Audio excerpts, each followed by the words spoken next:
Niki Lauda, he didn't just almost die. He lived through something so violent and so cruel that Formula One genuinely believed it had just watched a champion burn alive on global television. The 1976 German Grand Prix at the Nürburgring wasn't a race. It was a gamble with death. 22 kilometers, more than 170 corners, rain on half the track, dry patches on the other half, guardrails too thin to hold a bicycle, and trees lining the road like wooden gravestones. The place had already taken lives. Drivers discussed boycotting it that morning. Lauda, the reigning world champion, was the loudest voice against racing. But when the vote didn't go his way, he put on his helmet and drove straight toward a nightmare. On lap 2, Lauda's Ferrari snapped into the right-hand kink at Bergwerk. A sudden suspension failure turned his car into a flaming javelin. It struck the bank, bounced back into the middle of the circuit, and exploded. Flames swallowed the cockpit instantly. Petrol sprayed inside the tub. Lauda's visor melted. His helmet tore loose. His lungs sucked in searing toxic smoke that should have killed him in seconds. He wasn't unconscious. He felt everything. He remembered the fire wrapping around his face like a mask from hell. Several drivers, Merzario, Lunger, Edwards, Erdl, stopped and ran toward the inferno with no fireproof protection. They pulled at his belts, burned their hands, tore their gloves, fought the fire with fear as their only armor. Lauda's balaclava fused into his skin. He inhaled fumes that chemically destroyed his lungs. His eyelids were scorched, his scalp cooked under molten plastic. By the time he reached the hospital, doctors assumed he wouldn't last the night. A priest was called to read him his last rites. Lauda later admitted he heard parts of it. He was conscious enough to understand the world was preparing for his death. Then he did something that defied biology, science, and medicine. He woke up. He forced himself to breathe through seared lungs. He forced himself to sit upright. He forced himself to live out of sheer stubbornness. 6 weeks later, with raw wounds, open blisters, and half-healed skin tearing under the pressure of the helmet, he returned to the cockpit at Monza. When he removed the helmet after practice, blood came out with it. He kept driving. Niki Lauda didn't almost die. He should have died. He simply chose not to. Romain Grosjean. Modern F1 cars are engineered so precisely that fireballs are considered relics of the past. Cars aren't supposed to explode. Fuel isn't supposed to ignite. Drivers aren't supposed to be trapped in flames. And yet Romain Grosjean lived through something straight out of the brutal 1970s lap 1 of the 2020 Bahrain Grand Prix. Chaos across the midfield. Grosjean moved right to avoid debris, clipped Kvyat's front wheel, and was launched toward the Armco barrier at nearly 200 kilometers per hour. The impact was 67 G, a force that snaps bones, stops hearts, and folds metal like paper. The Haas split in half. The fuel cell ruptured. The survival cell punched through the guardrail like a bullet. Then, an explosion, the kind that lights up the desert like a bomb. Cameras cut away, commentators went silent. Nobody survives a fire that size. Nobody. But inside that inferno,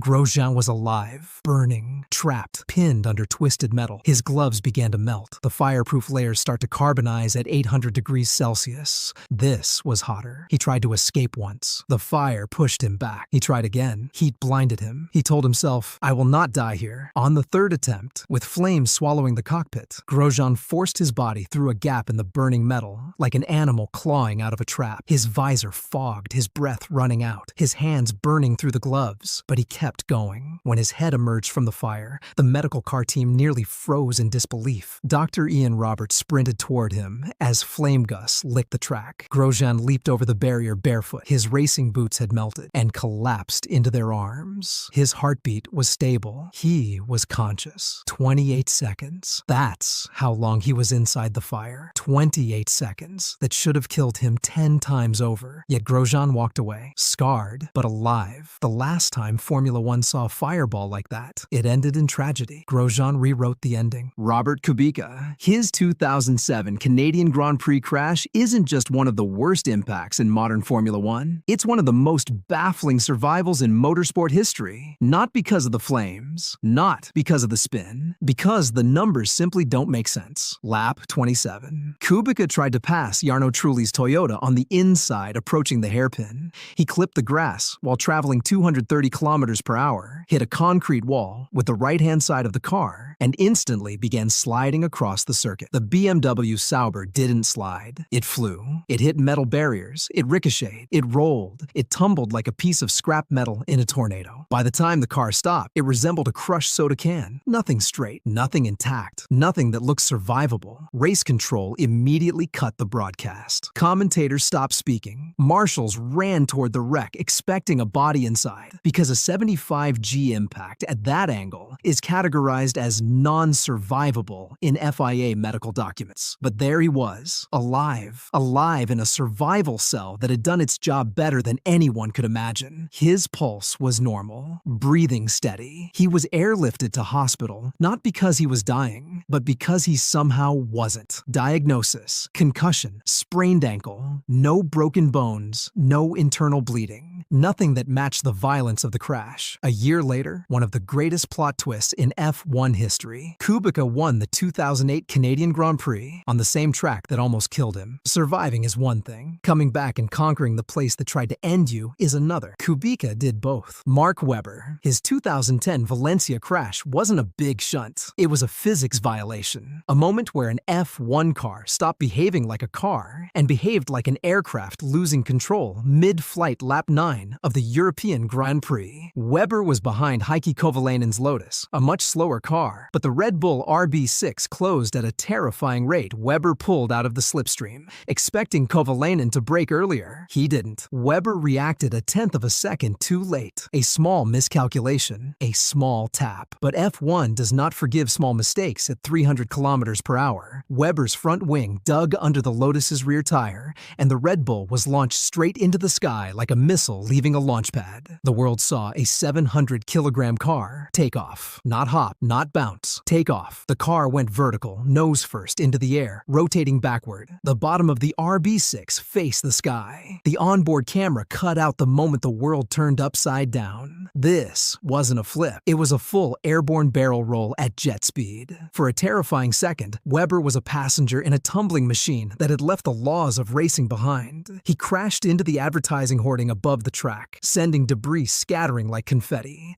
The car rotated again, smashed nose first into the ground with a force that would snap a human spine under normal conditions, and then skidded into the turn 12 barriers with such violence that even the marshals watching stepped back silence. Millions of viewers assumed the worst. Backflips and nose-first landings are usually fatal in motorsport. Then Webber moved. Not barely. He undid his belts, climbed out, and walked away. Walked away from a crash that should have broken bones, split the monocoque, or worse. Telemetry later confirmed the hit produced forces that would have been fatal in the 1990s. Webber didn't just cheat death. He walked away without a limp. When asked afterward what went through his mind when he realized he was airborne, Webber said, "Oh shit," the understatement of a lifetime. David Purley. There are crashes that terrify viewers. There are crashes that terrify drivers. And then there is David Purley at Silverstone, the crash that terrifies scientists, because no human being had ever survived what Purley survived, and none have survived anything worse since. Throttles are not supposed to jam in Formula One, but Purley's did. He was accelerating toward a corner at Silverstone in 1977, braking markers rushing toward him, the world narrowing, the car screaming past 180 miles per hour, and his pedal jammed at the floor. There was no time, no gravel, no runoff, just concrete. When the LEC CRP1 hit the wall, the car didn't crumple in stages. It stopped instantly from around 173 kilometers per hour to 0 in less than 2 feet. The force was calculated at 179 G. For reference, fighter pilots black out at 9 G. 40 G is life-threatening. 100 G is considered fatal. 179 G is not survivable. Except David Purley did survive. The car folded around him like aluminum foil. His legs snapped. His hips shattered. His ribs broke. His lungs collapsed. Internal organs tore. He was crushed inside the cockpit like a human accordion, but he remained conscious. Conscious enough to wait for help. Conscious enough to fight for every breath as doctors feared his heart would stop. At any moment, Purley spent months in a hospital bed stitched together by metal rods, plates, and pins. Doctors described his survival as beyond medical expectation. They compared it to falling off a skyscraper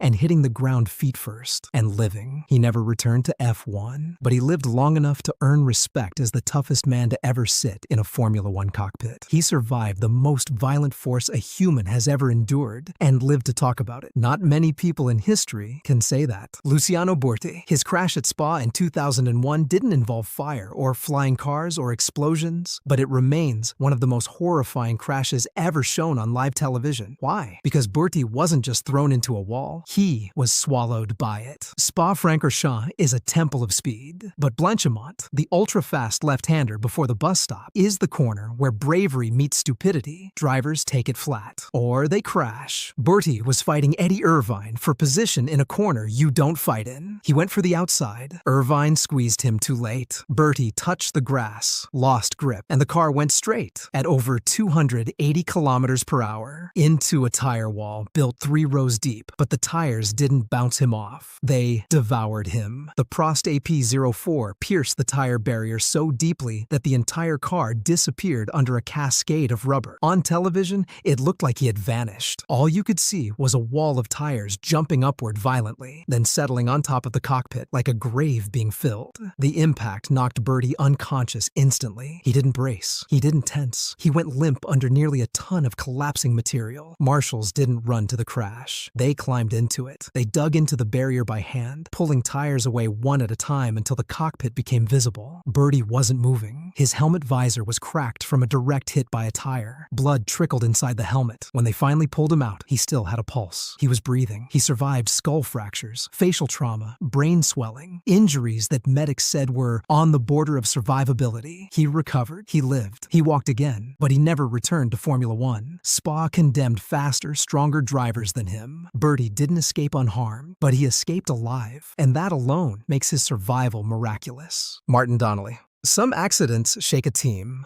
Some accidents shake the sport. Martin Donnelly's accident at Jerez in 1990 shook humanity, because very rarely does Formula One show you a driver lying on the track, his car nowhere around him, his body twisted in ways the human skeleton is not built to endure, yet still alive. Qualifying for the Spanish Grand Prix hot track, low grip, the Lotus 102 was already a fragile car, underpowered, unpredictable, twitchy. Donnelly was pushing beyond its limits because that's what drivers did to stay alive in Formula One's midfield jungle, flying through a high-speed section. Something failed. Suspension, chassis flex. Nobody knew in the moment. What everyone knew was this. The car snapped at full speed, lost control instantly, and became a projectile. It slammed into the barriers with a brutal, sickening thud. The chassis didn't break. It exploded. The monocoque shattered in half. Wheels tore away like bottle caps. The cockpit disintegrated, and Donnelly, seat and all, was thrown out of his own Formula One car. His body hit the asphalt, limbs twisted, legs broken in multiple places, helmet cracked open, blood on the tarmac. For a moment that felt frozen in time. The broadcast camera showed something viewers should never see. A driver lying motionless on the track, completely separated from the wreckage. Marshals sprinted to him. They didn't know if he was alive. His heart stopped. Doctors revived him on the track. Then it stopped again. They fought for half an hour, using every emergency technique available to keep him breathing until the helicopter arrived. The injuries were catastrophic. Fractured legs, shattered pelvis, severe internal trauma, multiple organ damage. But Donnelly did something very few humans could. He lived. He never raced in Formula One again. His legs were too damaged. His rehabilitation took years, but survival itself was victory. F1 engineers still talk about Donnelly as the ultimate example of why the survival cell had to evolve. His crash didn't just almost kill him. It redefined the way the sport protected drivers. Felipe Massa, his 2009 Hungarian Grand Prix accident is one of the most freakish and terrifying moments ever captured in slow motion. Not because of speed, not because of explosion, but because of precision. The cruel precision of a piece of metal weighing 800 grams, traveling like a sniper bullet. During qualifying, Rubens Barrichello's Brawn GP hit a bump and ejected a suspension spring the size of a fist. The spring bounced, then bounced again, then aligned perfectly with the path of Massa's Ferrari at full throttle. No human reflex could react. No visor could stop it. No helmet could fully deflect it. The spring struck his visor at 260 kilometers per hour. The force was equivalent to being shot in the face with a cannonball. The visor cracked. The spring penetrated Massa's skull, fractured instantly. He lost consciousness before he hit the brakes. The Ferrari continued full speed straight into the tire barrier, smashing sideways and burying its nose in rubber. When marshals arrived, Massa wasn't moving. Blood pooled inside his helmet. There was brain swelling, damage to the orbital bone, and a skull fracture severe enough that doctors had to place him in a medically induced coma. For 48 hours, the world waited. He wasn't wasn't just fighting for his F1 career, he was fighting for his life. But Felipe Massa is built differently. He woke up, he spoke, he recovered, slowly, carefully, relentlessly. 6 months later, he returned to Formula One. The same man who had a metal spring brake, his skull came back to drive a car at 300 kilometers per hour again, and he lived to race another decade. Some drivers fight other cars. Massa fought death and won. Fernando Alonso, he is known for talent, politics, bravery, and bad career timing. But nothing defines his toughness more than his survival in Melbourne, 2016. It is one of the most violent crashes ever recorded, where a driver walked away without a single broken bone. Lap 17, Alonso attempts to pass Esteban Gutierrez, a tiny misjudgment. Wheel-to-wheel contact at 305 kilometers per hour. And then, physics unleashed hell. The McLaren went sideways, hit the wall, and launched into a barrel roll, flipping over and over like a crumpled beer can kicked by a giant parts exploded across the gravel. Front suspension tore away. Rear crash structure disintegrated. Wheels scattered. The car rolled so violently, the chassis literally peeled. Then the final insult. It slid upside down at speed into the barrier, roof scraping the gravel, sparks flying like fireworks, and came to rest on its side in a crushed heap that no longer resembled a Formula One car. Everyone watching assumed the same thing. There is no chance the driver is alive. Then, movement. Alonso crawled out. He didn't limp. He sprinted away from the wreck, waving to the crowd to show he was okay. His medical report? Bruised knee, bruised ribs, nothing else. How? Even Alonso didn't know. I used up one of the lives I had left, he said. The FIA classified the crash as one of the highest energy accidents ever survived in modern F1. To walk away from that wreck wasn't normal. It was superhuman. Christian Fittipaldi.